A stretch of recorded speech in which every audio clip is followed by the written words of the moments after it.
Hello, everybody. Welcome to the Buckeye Weekly Podcast. I am Tony Gerdeman, here as always with Tom Orr. Tom, how's it going?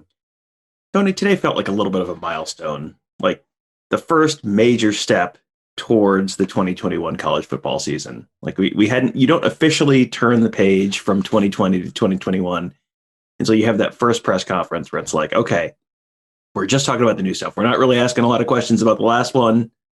We're just talking about stuff moving forward, winter workouts, spring football. It's like, all right, the 2021 football season is here, sort of. Sort of. And yeah, it was, we're trying to come back to 2 shows a week now. And then, of course, Day talks on Friday. And so we have to do this because there was some news that came out of it. And we felt that we owed you guys another show. So here we are. Day started out and I guess, did we mention that we got to talk to Ryan Day? Yes, you did, Tom. Day started out by saying, wanting to thank everybody that made the season possible, and then said that Greg Mattison is retiring, Ohio State's co-defensive coordinator, who has also coached the Sams last couple of years, because when he got here with no position to coach, he eventually got bored and was like, hey, can I have the Sams and the Bullets, please? And so they gave him that position. And so he will be retiring at the end of the month. Ryan Day had no updates on replacing him, said he will not be an easy guy to replace. And there are plenty of questions about what you're looking for, and we can get into that now, because Day was asked, are you looking for somebody who specializes in the one high safety look that he prefers? And he said, yeah, we're looking at that. But also they are looking at, not necessarily that, somebody with different ideas, because as he has said in the past on offense, you want to bring in people with a bunch of different ideas. You don't want to just bring in a guy with the same thought process you have. And so he was like, why not apply that same thinking? Why wouldn't we apply that same line of thinking to defense? And so I don't know where they're going to go, Tom. It could be, yes, somebody that knows the one high defense that they like and can excel with that and has called it in the past or has experience with it.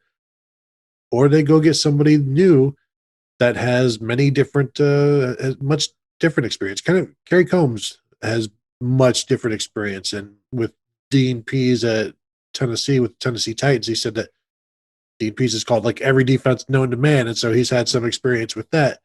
And so do you bring in another guy like that and then build your defense around your personnel, and then the coaches having the experience to deal with that? So it's going to be an interesting, I don't know. What do you say? Month? When, Tom, when will we know who is taking over Greg Mattison, and exactly what kind of coach will Ryan Day get to take it over? I suspect we'll know who is replacing Greg Mattison before National Signing Day. That gives him a little under 2 weeks. I mean, this is probably not a huge surprise. This wasn't a total surprise to us. So I think that's probably a pretty good indication this is not a total surprise to Ryan Day. And, head coaches generally will sort of have a list in a drawer of, so if I need to replace a guy, who's the next call I make? This is not, the employee who leaves and you're just shocked and completely unprepared and you have no idea what to do now. Coaches always have kind of like, okay, here's my plan B, here's my plan C. And that's even more true of a guy like Greg Mattison, who was, this is not a 42-year-old guy who's retiring. This is someone who's been around for a million years. And, I think we had heard that when he came to Ohio State, it was like, 2-3 years, and then he'll retire. He's been here 2 years. Again, this is not a big surprise. And during the course of the year, I think it was pretty apparent that, they're going to have to do something different on defense, whether that's bring in a different coach, switch to a different scheme. This is probably, again, something Ryan Day has been thinking about a little bit over the last few months. So I don't anticipate there's like this long, drawn out search process. It's probably like, here's the guy I'd like to bring in. And if I don't get him, here's the guy who I'd choose to bring in after that. And if I don't get him, kind of down the list. And it is an interesting choice, though, because you can do the bring in someone else who's, has some different divergent thoughts from what they're typically, thinking about running right now. Or you can bring in the sort of Pete Carroll acolyte who runs the quote unquote Pete Carroll defense, the 4 down, 1 high look that they like to run. Like either one is fine. But to me, if you think you want to keep running the 4 down, 1 high look, you should bring in someone who has run the 4 down, 1 high look. That doesn't mean that's the only thing you have to do. And, we're sort of oversimplifying to say that's what they do. Mm-hmm. They do a bunch of other stuff. They ran a bunch of 2 high in, the playoffs the last couple of years. That was something Ryan Day actually got asked about. But, if you want to do that and you think that's something that's going to be part of your thing moving forward, I would bring in someone who has run that, because I think they ran into some issues that were personnel issues last year. I think they also ran into some issues that were just coaching issues and not, just not having the reps, not having the experience to know how to adjust to certain things within that system. Yeah, I would agree. It was a perfect storm of things going on. And I think not the least of which is just the personnel. When you trust your linebackers more than your secondary, and so you have more linebackers out there than defensive backs, that's not an ideal situation. That's what they ran into last year. And I think things can be alleviated with the talent pool that they have now. The retiring was not a surprise because of the age and thinking of who do they come and who do they bring in. I know Urban Meyer always talked about, as you said, having a list of guys, and I would be interested to see if he's wanting, because they wanted Greg Mattison on the staff because he had somebody to rely on, somebody who has seen it all. And now that Day is 2 years into the job, I don't know that he necessarily needs that mentorship anymore, and maybe he's just looking for somebody that can provide different things and also be an elite recruiter, which is something that Mattison used to be known for, probably less so these last few years. And I think this could be a boon to Ohio State's defense and to their recruiting. But it's going to be interesting to me because Kerry Combs has always talked about, from his first stint at Ohio State to this current stint at Ohio State, there are no egos in the room. There are no egos in the coaching room. And he is the defensive coordinator.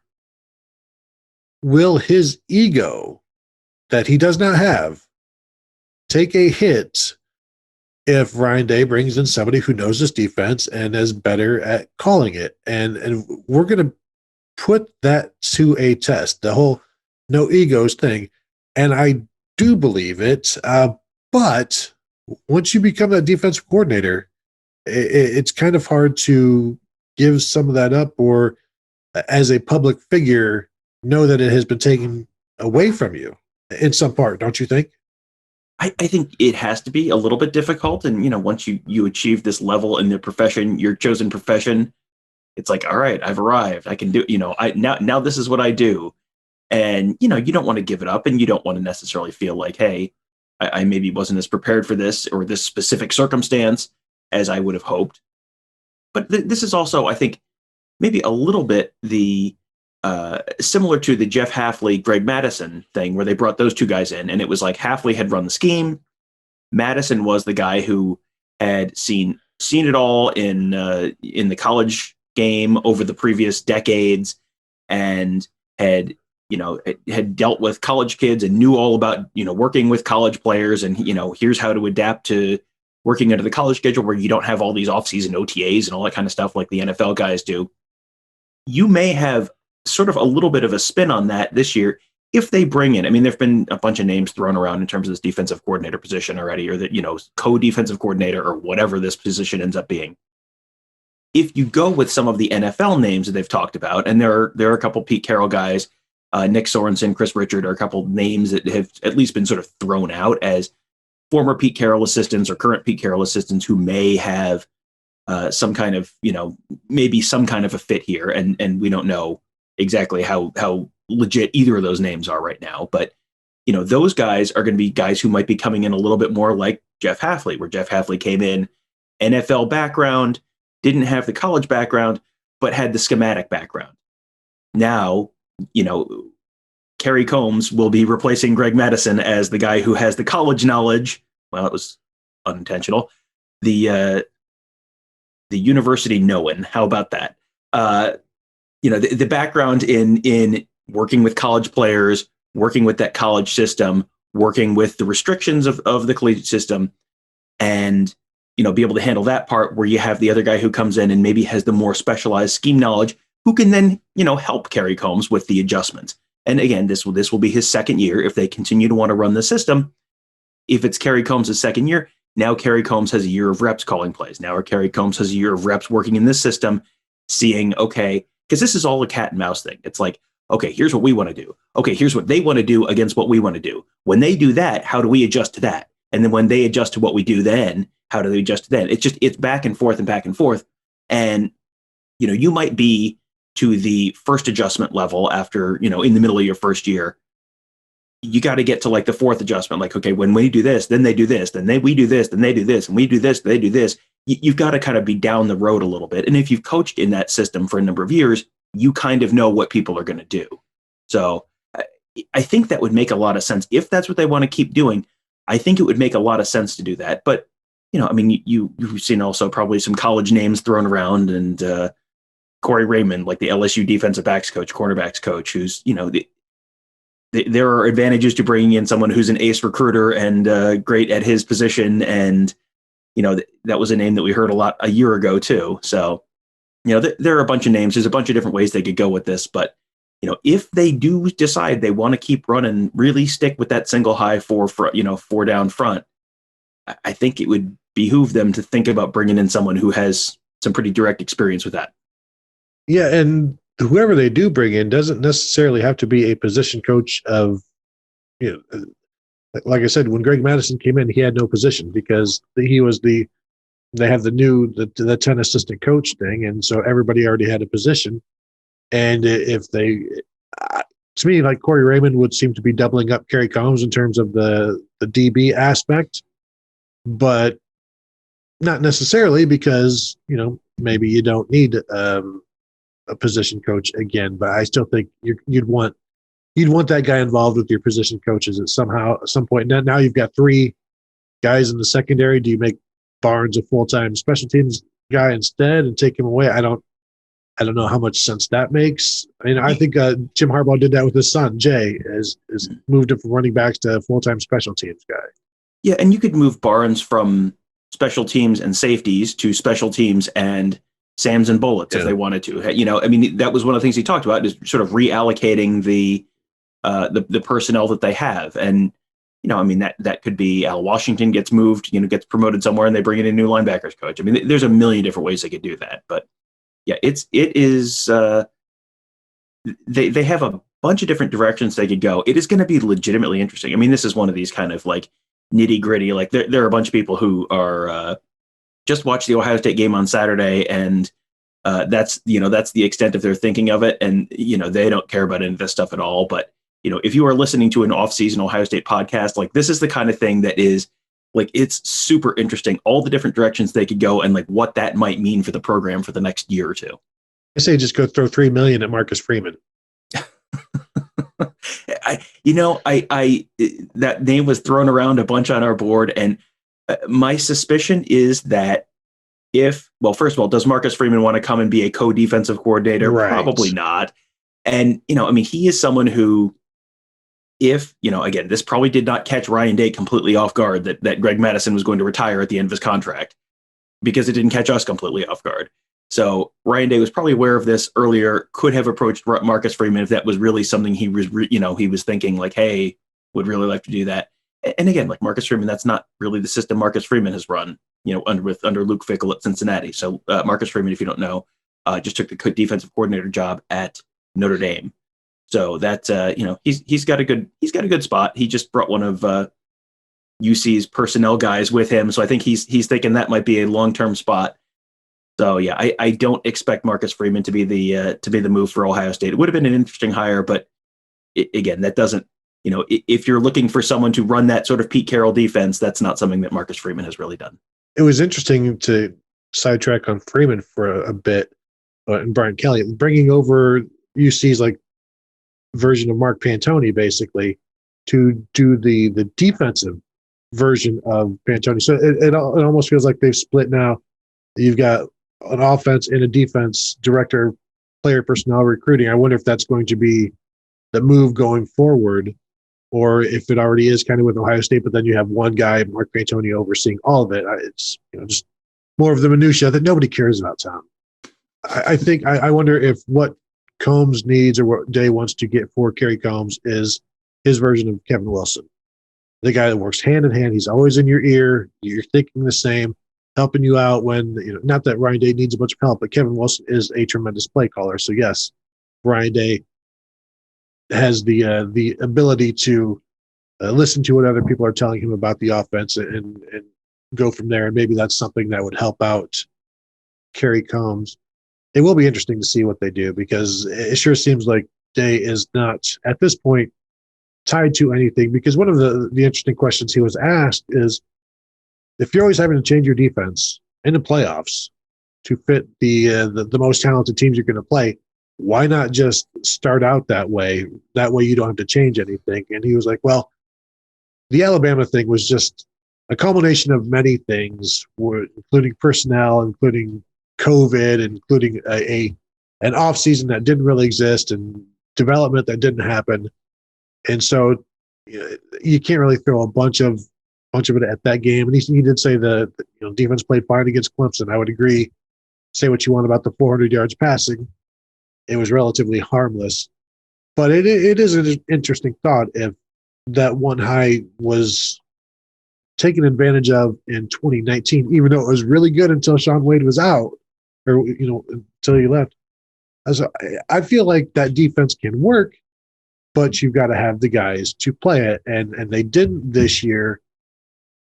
I don't know if they do next year. And who is that? Who is that deep guy? Is it Josh Proctor? I don't know. Is it Ronnie Hickman? Is it Lathan Ransom? I wonder at what point they will know. Will they know after spring? I don't know. Yeah, and you're missing the Jordan Fuller from 2019 right now. You're missing the Jeff Okudah from 2019 right now. You might have the Damon Arnett. Like maybe Steven Banks takes another step, and Steven Banks is the Damon Arnett. Can he take that step to be the Jeff Okudah, where you're not just a low first, early second round pick like Damon Arnett was? If you're, are you the top 5 pick in the draft kind of cornerback like Jeff Okudah was? Because you kind of need one of those if you want to really, put those guys in press man, leave them out on an island, not have to worry about big plays.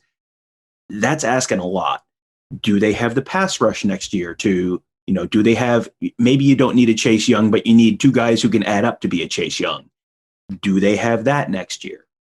There's a lot of personnel questions that I believe Ryan Day when he says he doesn't know for sure what they're going to run next year. How much are they going to change? Because that's all the stuff they got to figure out now, because they had a weird, disjointed season. And we can talk about how weird and disjointed it was right up until the prep for the national championship game in a little bit. But, this was a weird, disjointed season, which left them, how often did they have their full healthy defense on the field at the same time during practice? Virtually not at all after about the second week of the season.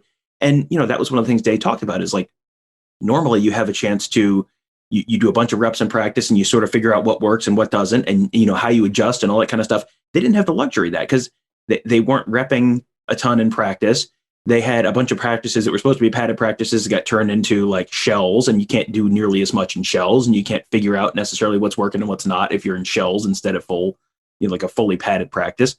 There's a lot of stuff they missed out on last year that probably hurt their ability to prepare for teams and adjust and all that kind of stuff. And, you get the sense Day is thinking the 2021 season is going to be a heck of a lot. I don't know if it's 100% like a normal season, but it's probably a heck of a lot more like a normal season than last year was, which should help with them with all of that prep and sort of getting stuff figured out maybe a little earlier in the season than they did this year. Yeah, he said they had, 1 day of padded practice leading into the Alabama game in preparation for that, to give you an idea of the difficulty of, just that entire situation. And he was asked about the gap between Alabama and Ohio State. And he said it's a lot closer now with Ohio State being able to play this season than if they hadn't played, because now you're sitting for an entire year and everybody else is getting better. But yeah, if they have that off season, and winter conditioning will start February 1st, spring will start around March 1st ish. And these are things that They had winter conditioning last year. They had an inch of spring practice last year, like what, 1 day, maybe 2 days, and then that was it. And then guys are off all on their own, trying to not tear their houses down while they were working out. And this year, if you've got all of that conditioning and all of the practicing, and you're better equipped to become the best version of yourself. And as he said, he'll take his chances against anybody next year if they have all of that going for them. And I know, Tom, you don't think Ohio State will be in the playoffs next year because you don't believe in the quarterbacks. I still think they have a chance, but there are questions on defense that will have to be answered. And of course, first, then they need to answer what kind of defense they actually are. And I won't make you talk about that again, Tom, because it is fun sometimes to, when you've said a whole bunch of stuff, then ask you something where you just have to repeat yourself in a different way. And I won't do that this time unless you want to. Well, I mean, I don't know when I'll get the chance to talk about the Ohio State defense again we do roughly, I don't know how many, there's what, 30-something weeks between now and the season. So in 1 to 2 podcasts a week, how often are people in those 60-ish podcasts going to ask us to talk about the Ohio State defense? At least once or twice. So we may get an opportunity to discuss this in further detail in the future once, I think that first step, though, is who are they bringing in? Because I think who they bring in is going to tell me an awful lot about what they think about their personnel and what kind of scheme they think they're going to be running. Because if you bring in someone who is someone else who has not run that system, that tells me one thing. If you bring in someone who is like a Pete Carroll guy, that tells me a whole different thing. And that tells me, A, what kind of system you think you're probably going to run, and B, what they think about the corners. And, maybe that also includes who they might bring in the transfer market during the offseason as well. One name that, I'm thinking that you haven't even mentioned, Bill Davis. Is he not in Jacksonville yet? I haven't checked. I haven't checked the Jaguars' new staff. Has he not been hired there already? No, you're right. And you certainly don't want to get into a bidding war with Urban Meyer for Bill Davis. Ohio State will end up winning out and having to pay him like $1.7 million. I was assuming that was a Price is Right thing. $1. No, Tom, that is not. So, and they did speak glowingly about Greg Mattison and how much he was a steadying force for him, and he will be missed. But I think they can come out of this pretty good in a number of ways, and it'll be fun to see what happens there. Where do you want to go now, Tom, in terms of what to talk about? Because there was a lot. We talked about the quarterbacks quite a bit. Mentioned that they are still. He didn't really get into how much testing they're doing at this point, but once they get back into it, they will test. The freshmen are coming in. The incoming freshmen, 14 of them, come in this weekend. Will have to be quarantined for a week, and then they can be integrated into everything else with the other guys.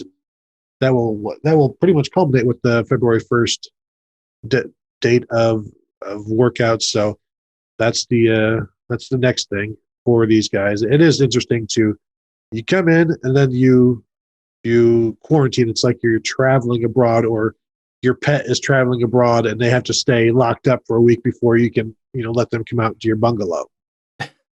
And I mean, speaking of people traveling abroad, Jesse Murko was someone the Australian punter, someone that Ryan Day cited specifically when he was talking about this, where he said, he's coming from Australia. He lands in Columbus. It's like 28 degrees. And it's like, congratulations, you get to go sit in your room for a week. And he's like, I told him, like, I promise it's going to get better. I promise. Because I'm sure that's hard. Like, you're going, not just flying, not just like, the transition to college is always a little weird. Like, you don't know anyone there and all of that. But Jesse Murko hasn't been to Columbus. He doesn't know. I don't know if he's ever been to America. So you come not only to a new city and a new school, but a new country, potentially a new continent. I mean, halfway around the world, literally halfway around the world, coming from where it's summer where you are, and now it's winter in Columbus, and and now you get to sit in a room for 7 days. Like I could see questioning your life choices a little bit at that point in the initial first few days. But Ryan Day said, it will get better. Good news. Once it gets better, you get to go hang out with Mickey Marotti. I'm sure that's going to be fun. I'm sure that's going to be loads of fun. We only hear good things about how great it is to work out with Mickey Marotti during the winter workouts. So guys are never happy when those are done. So yeah. So So you want to play major college football? Welcome to the show, kid.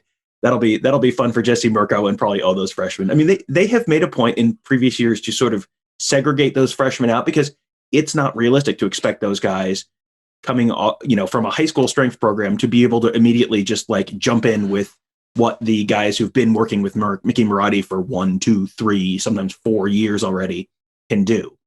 And that's maybe even more true this year because you've got guys who didn't play this fall.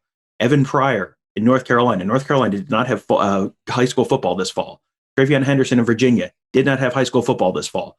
So those are guys who not only are trying to make the college or high school to college leap, they're also trying to make the haven't played football in probably about 16, 18 months in some cases kind of leap to college. And, they say they got to sort of evaluate where all those guys are right now because you can work out on your own and you can do your very best. But, even guys who have been in the OSU strength program for a few years, when they were on their own last spring, guys came back in all sorts of different shapes. Some guys came back and it was like they were right where they left. Some guys came back and it was like they had lost a lot of ground because it's like, you do not have access to the equipment you have at Ohio State.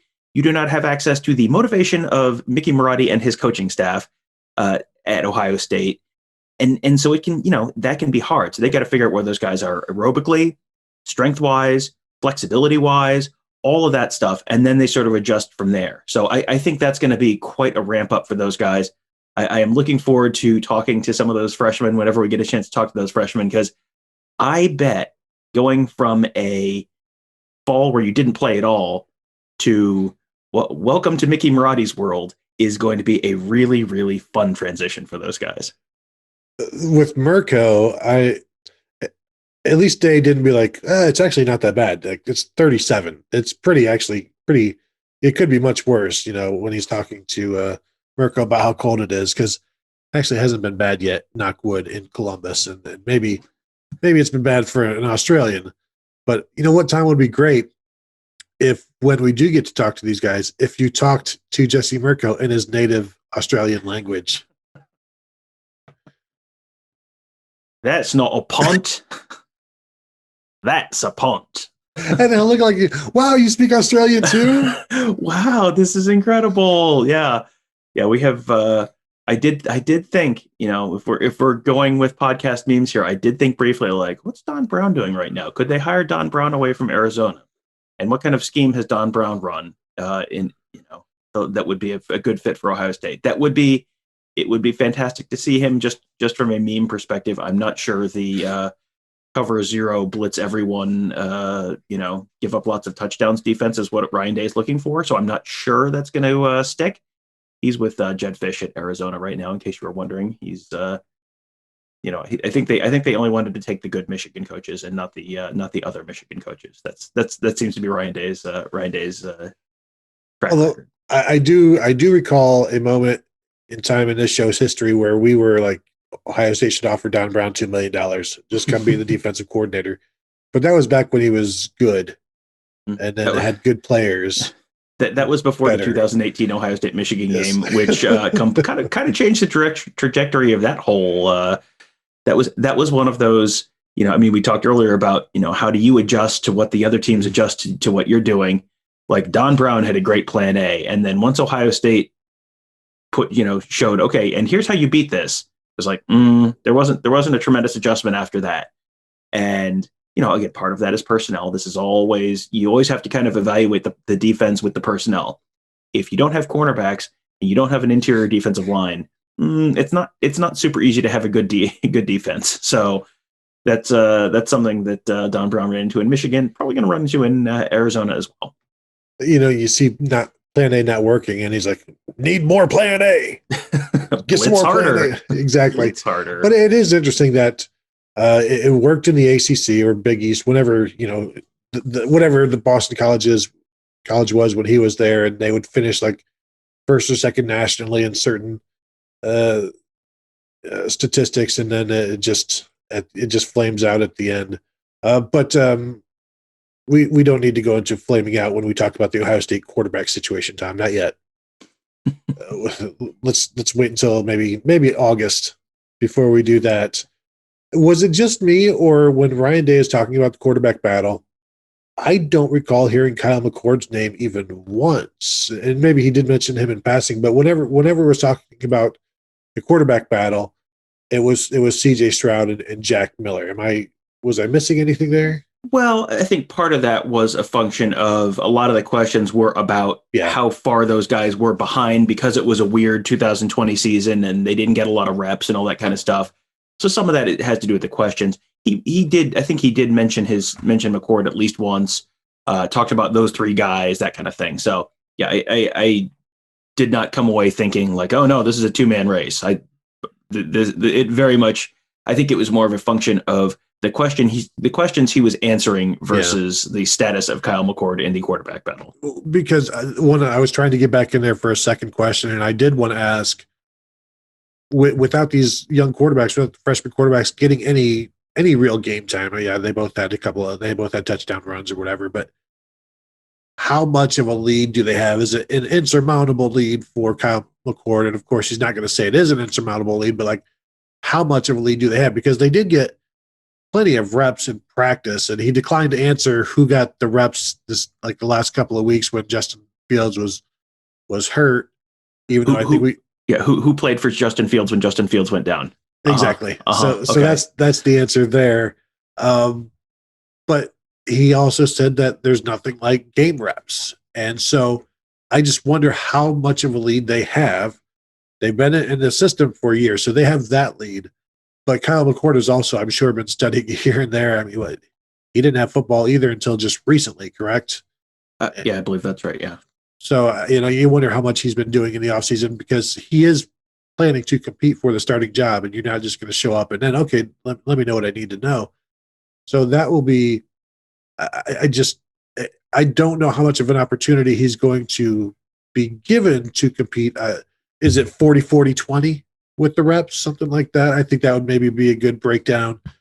But again, nothing is going to be settled in the spring because Ryan Day would be crazy to say anything. But if one guy does emerge, the other guys are going to see that. And so that will be impossible to hide. But he doesn't have to speak out in terms of, oh, yeah, definitely CJ is like so far ahead, or Jack Miller has surged ahead. He's going to keep this one very even, I think, throughout. Right. And I mean, your point there is a good one, because I think that's what we saw with Dwayne Haskins and Joe Burrow a few years ago was Ohio State didn't name a starting quarterback coming out of spring. That was 2018. But it seemed like there was a sense that Haskins was ahead of Burrow, or at very least, Burrow had not pulled ahead of Haskins, and Burrow wanted to start somewhere, as he told us. So, yeah, he knew he was not necessarily going to be able to start at Ohio State in 2018, so he went elsewhere. Whatever happened to that guy? I can't remember. This same thing is true this year, where they're not going to name a starter coming out of spring. They may have a sense, and there's a good chance that the quarterbacks have a sense who's at least pulled ahead in that race, but they're not going to name a starter until sometime in fall camp. It would be my expectation. He talked about the fact that he wished those young quarterbacks had more game reps, because I mean, you've got 3 guys on the roster right now because there's no Fields, and I think we told you the last time we recorded, no Gunnar Hoke. Gunnar Hoke is heading off into the sunset, so they will have just the 3 young quarterbacks back this year. None of them have thrown a pass on the college level. Day talked about wishing they had more game reps because, in a normal year, you're playing Bowling Green, or you're playing Michigan, Michigan or Illinois, or, you're up 70 points on Maryland, and you're getting, I mean, Justin Fields played like one drive in the second half against a lot of teams in 2019. They didn't have that in 2020 for a whole variety of reasons. So you don't have all those game reps in the second half. You don't have those guys throwing the ball. You don't have those guys kind of running the offense, reading the defense. They're, when they were in, it was like the very dying moments of a game. Jack Miller had that long touchdown run against Nebraska when Nebraska didn't have their starters in. CJ Stroud had that long run against Michigan State, but again, this is a 40-point lead, and in the closing moments of the game, they didn't have the normal reps they would have. And those game reps, Ryan Day talked about the fact that those are so important. Like, that's the most important thing. That's how you actually judge these guys, is because, you can do whatever you want in practice, but until the lights come on and there, there's people in the stands, you don't really know what you've got with a quarterback until then. So they're talking about trying to find as many game-like situations in spring ball and the summer as they can to try and figure out what they actually have. So that he talked about trying to find like a different model for spring football, and they're still sort of trying to sort that out and figure that out, how they're going to organize spring football to put these guys in as many game-like situations as they can to start figuring out what they really have. I can't wait to watch. I can't wait to talk to people who aren't answering questions who have gotten to watch. I can't wait to see snippets on Twitter. This is going to be a big spring for the quarterbacks. I feel like this is going to be a big spring for Nevada Buck at Buckeye Scoop to tell us what we're not able to see. Yeah. Yeah.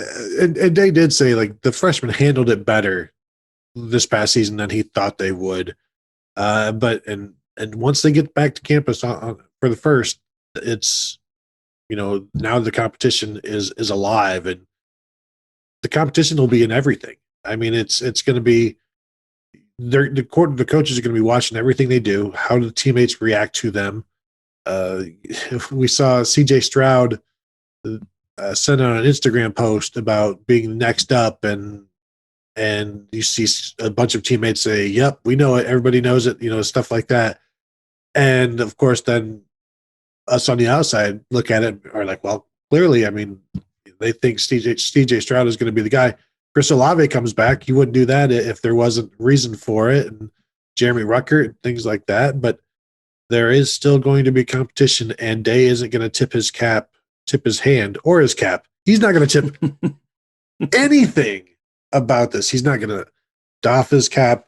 He's not going to hang his hat. He's not going to tip a cow. Well, maybe that's Nebraska week. That's when you do the cow tipping. But until then, he's not going to be tipping anything. I'm just scrolling through here. Scholarship limits. That was something that was kind of interesting. Yes. They talked about the fact that they're pretty full right now and pretty close to the NCAA mandated roster limits of 85. And I think there's a little bit of maybe a little bit of wiggle room in there in terms of guys who are coming back for an additional year. But he said they'd have room for at least one guy, which is interesting because there's two names that we're hearing about as potential additions to this team. Rajon Davis, for the linebacker from California, who's visiting Ohio State this weekend. JT Tuimoloau, the defensive end / defensive tackle from Washington State, who is maybe going to go beyond the National Signing Day to try and get some actual visits in on campuses before he makes his final decision. There's always wiggle room in this. They don't have a lot of room. And, we keep hearing that they might, they're looking at the transfer portal, and they talked about the fact that they're looking at the transfer portal to maybe add someone if they're a good cultural fit. You got a couple guys who are recruits who they're looking to add. It's going to be interesting to see how those numbers work out because, you're not can't go over, but there's a lot of, you can go through the roster and go like, this is a big spring for a lot of guys. Mm-hmm. There are a lot of people who are going to have some interesting decisions to make once they see where they stand after spring ball. I mean, everyone keeps talking about how this is going to be a very, very active year in the transfer portal. And I think that's probably true in both directions for Ohio State. Yeah. And we'll see how many will Ohio State, if they have any transfers, people transferring out, do they wait? Do they do it before spring to try to get latched on for spring at their new place, or do they wait till after spring and see where they are on the depth chart? Because I think that's always where guys kind of get that wake up call, and they get to talk with the coach saying, well, yeah, no, this is how it is, and this is where you are. And that's why you see the influx after spring. Because we know Ryan Day likes to have 4 quarterbacks. I don't know if they only have one spot, and it's 2, I guess. If you got a 5-star linebacker that also wants to get in, I think there's always room for a 5-star defender one way or the other. So if they have 2 guys that come in, as he said, they don't have much room, but the quote is that can always change. And it is interesting how that can always change.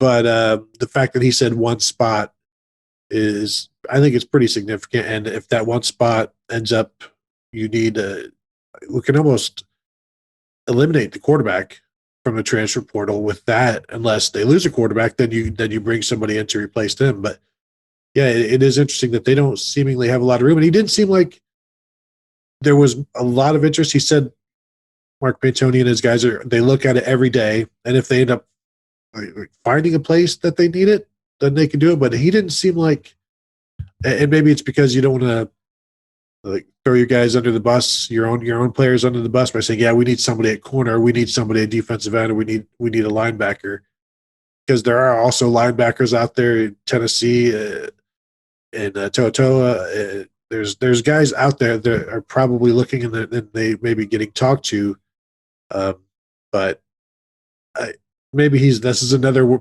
area where he's not tipping his hand on what they're looking to do. Well, there's a couple elements to that. One is you don't want to get too specific, because then you start getting into tampering stuff. And then the other thing is you don't want to say, boy, we really need a corner, because that doesn't say real fantastic things to the corners who are already on the roster about what he thinks of them. So you've got a bunch of elements to that where I don't read too much into anything he says on any of that, because I think the needs are fairly apparent to everyone based on what we saw last year, and I think what a reasonable expectation in terms of progression for the young guys would look like. So you probably have a decent sense where they probably have a couple holes to plug. And this is not a team where they're going to bring in 15 guys in the transfer portal. Even if they had the space, that's just not how they built a program. This is a team where it's like, you think about the guys they've brought in the last couple of years. Last year, it was Trey Sermon. 2 years ago, it was Justin Fields and Jonah Jackson. It's like there's just a couple guys. It's like, oh, really need a guy in this one spot. And all three of those guys have worked out really well. They have not, you see a bunch of guys who come in and, you can think of just think of the quarterbacks who have gone to different places that were big name quarterbacks in one spot and then lost a job. And then they go to a new place. And it was like Malik Zaire going from Notre Dame to Florida. And everyone's like, oh man, Malik Zaire, he's going to blow stuff up at Florida. And then it was just kind of like nothing happened.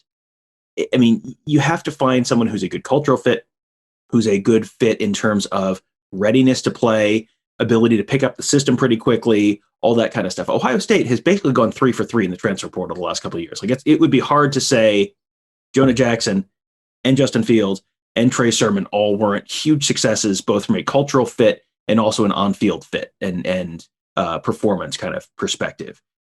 That to me, it tells me that they know what they're doing. They're going to be pretty choosy about who they get. And if they go get someone, that probably tells me they're going to be, that's someone who's probably going to be a pretty big impact player for them this fall.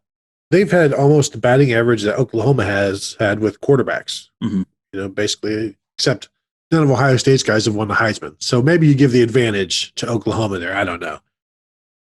Getting Chris Olave back was huge.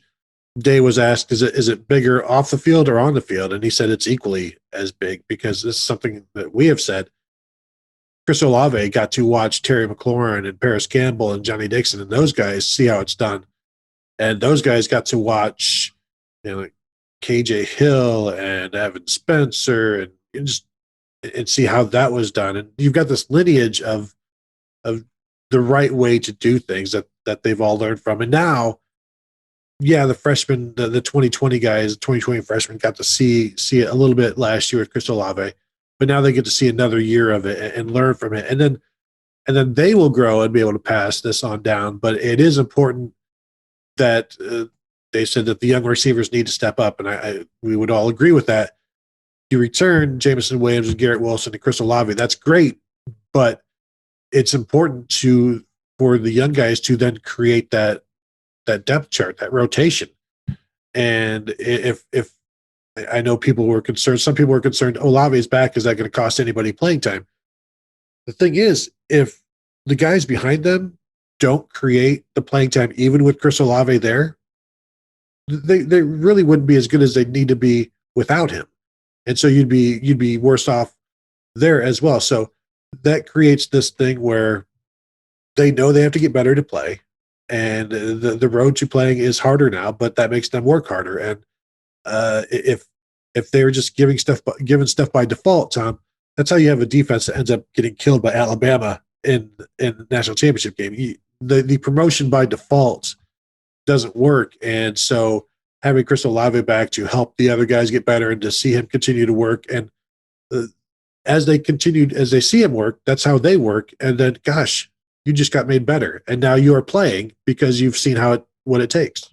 Well, yeah, the return of Chris Olave doesn't just make the 2021 Ohio State Buckeyes better. It probably makes the 2023 Ohio State Buckeyes better because, if it's Jackson Smith and Jigba or Julian Fleming or G. Scott or, Jaden Ballard or Marvin Harrison or Emeka Ibuka, who's coming in, the guys who are coming in this year, those guys who are going to be, one or two of those guys are going to be the Chris Olave in 2 years. They are learning from Chris Olave now, the same way Chris Olave learned from Terry McLaurin and Johnny Dixon and Paris Campbell in 2018, the same way those guys learned from Michael Thomas and Evan Spencer and those guys before them. I mean, this is something that is like passed down. It's like generations of Ohio State wide receivers. And the culture in that room, I mean, there's a reason that Ohio State has recruited wide receivers at the level that they have. And part of it's Brian Hartline is, a very personable guy and someone I think a lot of people want to go play for. And he's got the NFL experience and all that stuff that makes him someone you would want to go play for. It's also just that culture in that room. I mean, it's very easy to say like, oh, I mean, like you said earlier with the coaching staff, it's very easy to say like, there's no egos in here. And we're not, that is very much an all for one and one for all room. I mean, you look at just the photos of one wide receiver scoring a touchdown, and it's like all the other wide receivers around him all are more excited than he is about the fact that he scored a touchdown. This goes back to the Terry McLaurin. Like he would rather have, his favorite plays was the ones where he blocked 3 guys, not the one where he scored a touchdown. Like that's the culture in that room. And it's like, it has proven out over the years to be like legitimate. This is not just like empty talk and all for one for all. They actually mean it. And when you build that culture and you're the guys who are coming up under the older guys, the veterans who are showing you how it's done, then a couple of years from now, when you're looking up to Chris Olave, or when Chris Olave is looking up to Paris Campbell and Terry McLaurin, the guys who are looking up to Chris Olave, they want to be that guy in a couple of years. So that makes the 2023 Buckeyes better when those guys are there to lead whoever, the kids who are high school freshmen right now or whatever, who are going to be the freshmen on that team. That makes them better. And then it just kind of snowballs. You can have a good culture that snowballs, or you can have a bad culture that snowballs. And you can probably come up with examples of both of those off the top of your head in terms of college programs. If you have that good culture that snowballs, that's huge. And, that has that longer term impact that goes way beyond just this fall. Yeah. Evan Spencer made Chris Olave better. And they were like 3 or 4 years distant from each other in terms of their time at Ohio State. And it just continues on the lineage there. And it will be interesting to see how they blossom with him there. I'm just looking through the last of this Friday. I was asked, hey, what'd you do this last, what have you been doing this last week, last month, whatever? And he said he spent some time in Florida, spent some time in New Hampshire, been with family. And then they had to get the kids back to Ohio because they had to go back to school. And so that's what they have done. But just said, the entire team just has to recharge. And that's what they've been doing for the last, I don't know, what is it, 2 weeks now or 1 week now since the game. And then they'll get another almost 2 weeks after this to just get away, be with family. And at this point now they can reflect, you just get away and do some things to get your mind off of it. But then I think as it comes down time to, you're going to be heading back soon, you start to reflect on what you went through and what you want to fix, what you want to change, what you want to get better at. You get your mind right, and then Mickey Marotti takes you and continues to mold you into what it will take for your team to then become a national title contender again next year. And Tom, I know you don't think they'll make the playoffs, but I have faith. I think Mickey Marotti is a pretty good guy at what he does. I don't care what you say. Yeah, one of my hot takes this year has been Ohio State may be pretty good at football this fall. So I think I'm at least on the put them on the watch list for like the awards season watch list. Like put them on the college football playoff watch list for 2021. Might be worth monitoring. I'm not sure the rest of the Big Ten has gotten any better, and I'm not sure Ohio State's going to get substantially worse next year. So yeah, I mean there will be areas where they're better than they were this year. There will probably be areas where they take a little step back this year, but I mean, they were very clearly probably the number 2 team in the country this year, despite all the nonsense they had to go through. So you get a big chunk of that team back and potentially have a little bit more of an even footing with the rest of the country, like, yeah, that's probably going to be that's probably going to set them up for some pretty decent success. And it is going to be so interesting to see what this looks like this year, because I think that they went through a lot of stuff that other teams didn't have to go through. I think Ohio State handled the COVID thing differently than a lot of other programs did. And, I mean, the Big Ten handled things very differently than a lot of other conferences did, and put some additional handcuffs on their programs that other teams probably didn't have to deal with. So it is going to be very interesting to see what is hopefully more of an even footing kind of season looks like for Ohio State and the rest of the Big Ten this fall. I know people on the outside may be looking at it like, well, they were both on even footing when they played in the national championship game, and maybe, but try to win a race when you have to take a pit stop more than anybody else. When you keep having your race get started and then it gets stopped and get started again. I mean, it's going to be difficult to overtake anybody by the end, especially somebody as good as Alabama. But I think Alabama might have a chance. Maybe they're part of that watch list for you, Tom, in 2021 as well. We'll see. Anything else? Ryan Day was asked about the rumors of Gene Smith becoming the Pac-12 commissioner. He said he hasn't heard anything like that, and that this past year has been some of Gene Smith's best works, and I love him. I hasn't spoken to him about the rumors, but he spoke more about what Gene Smith and his family has meant to Ryan Day and his family. He said I could talk about that forever. And of course, if he did leave, it would be a huge loss, but I don't know that he wasn't validating the rumors at all. He was just saying, well, if that did happen, that would be a huge loss for him specifically, I think, and Ohio State at large.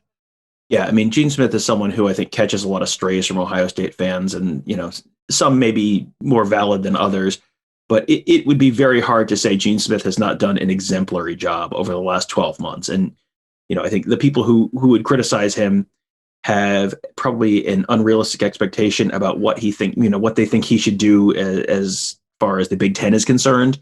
A lot of the angry Gene Smith stuff you see on Twitter is, well, why doesn't he just tell the Big Ten to go screw off? It's like, well, that's not really how any of this works, and not how the Big Ten has worked for 100 years. And no, he's not going to take them independent this year just because you're mad right now. So that's not really how any of this works. But in what has been a bizarre, unprecedented, remarkably challenging year, he got he helped guide them back to the playing field at all, and then helped make it possible for the football team to earn their spot in the playoff and earn their spot in the national championship game. So there is a certain amount of like, what else do you want from the guy? Kind of like they did everything they could with all the hindrances that were thrown in front of them, all the roadblocks that were thrown in front of them.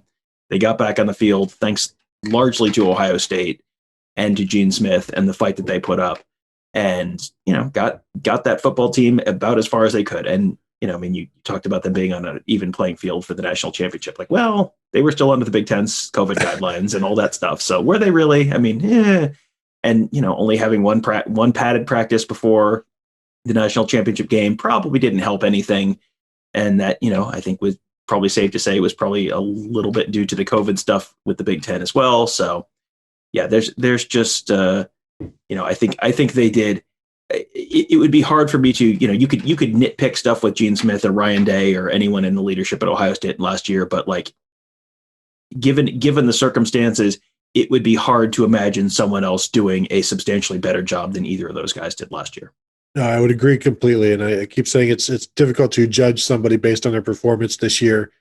That's why I give Jim Harbaugh a bit of a pass, unless you're Jeremy Pruitt, of course. And then that's that one may be justified. Who's to say? But anything else from Ryan Day today that you wanted us to touch on? I think we covered most of it except for some Jeremy Ruckert stuff. He was asked about any update on the vaccinations for the team, and he said no. Basically, the only thing he's heard about is the healthcare workers on campus and those people getting it. There's been no mention of any front of the line type stuff for the athletes. I think that was an interesting question because I do wonder if at some point that happens in terms of, because think we all want a regular season to happen.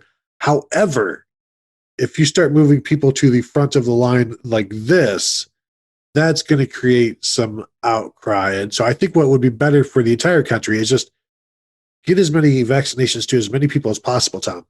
I know it's outrageous. Mm-hmm. Mm-hmm. That's something that I don't think you're going to have those guys cut to the front of the line. Yeah. But I think the goal would probably be sometime during the summer when you hopefully have progressed to the point where you're getting, it's not just certain age brackets, but it's like, okay, everyone can get this now. Those guys are probably going to be, once it's open to everyone, those guys are probably, I would assume, going to be towards the front of the line of that group, but they're not cutting the whole line. And, there's no point in giving Chris Olave the vaccine right now ahead of first responders and medical workers. And boy, I'm full of hot takes today. Ohio State might make the playoffs, and maybe Chris Olave shouldn't get the vaccine before first responders and doctors. I am just bringing the heat. Yeah, there's no real reason to. They're through the season. There's time now to sort of take a deep breath and figure things out. And I think that's sort of the overall theme that I took from this was like, okay, there has been a lot of take a deep breath and now let's start to figure some stuff out. Like that's been the whole model for the whole program. If you get to the point where by midsummer, late summer, then it sounds like we're probably on track to have a decent number of people vaccinated, probably including players and all that kind of stuff. And then you do have a kind of normal season and you maybe do have some fans in the stands and all of that kind of stuff. And I think that's a reasonable goal. Like this is not a problem that cropped up, that has just lasted a few weeks. This is not a problem that's going to get solved in a few weeks. So I think you have to kind of take a little bit of a long view, and 6 months is not that long of a view, but 6-7 months from now, I think the goal will be to have those guys in a spot where they're in a position to have maybe a more normal year. Let's just go ahead and get to Ruckert then. As I mentioned him, Day said it's very important that they're getting him back. His best football is ahead of him, but now they need to create depth behind him, and all of those guys have to step up, because that's something we've talked about. Does this create less 12 personnel? Because who knows what you've got behind him, and they are deeper at receiver now, so maybe you've got more of just the 11 personnel that would allow for more receivers. How do you get all 6-7 of these guys to play at receiver? Well, you rotate them, and then you have fewer guys sitting because the second tight end is out there. So I think that's what we will see. But also, if Jackson Smith and Jigba wants to play, if Julian Fleming wants to play, if G. Scott wants to play, they're going to have to block, not like a tight end, but just block really well for a receiver, block like an Austin Mack, something like that, or a Terry McLaurin, and show that you can run the ball without going with two tight end sets. I think that is going to be key.